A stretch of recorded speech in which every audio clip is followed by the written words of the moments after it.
I'm going to just present one last fairly broad question to you both, if you could answer first, Alan, and then I'll probably wrap it up.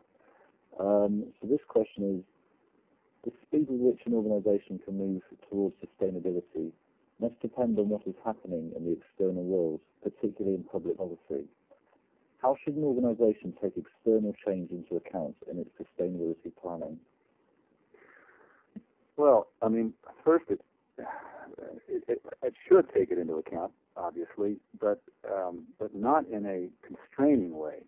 A lot of companies, especially, use the lack of a clear policy signal as a reason not to take action, and they've got reasons for that. I mean, everybody wants a level playing field, for example, and it's costly to be first to the market with anything, including a greenhouse gas solution or a new product or service that's intended to be more sustainable, et cetera. On the other hand, just don't underestimate the power of what an exponential growth curve means, that fast tipping curve.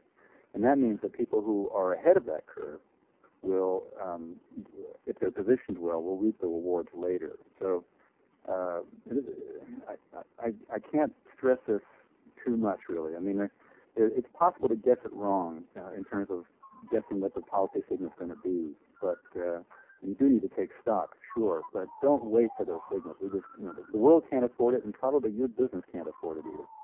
Marsha? That's a great answer. I think my response would be very similar. I think by the time we see legislation, if you are just waiting for legislation and responding then, it's going to be much more expensive and much more painful, and you will be behind your competitors. And the one thing that, having worked with organizations for over 20 years now, and like Alan said, a lot of this draws on traditional strategic planning strategies and methods, is that it's always been very hard to predict what the future will be, but it's a little bit easier with sustainability. We know a little bit more about what the target is, and if you hold the target of fully sustainable out in front of your organization and work toward getting there, I think it increases the odds that you will stay ahead of those punitive or surprise policies.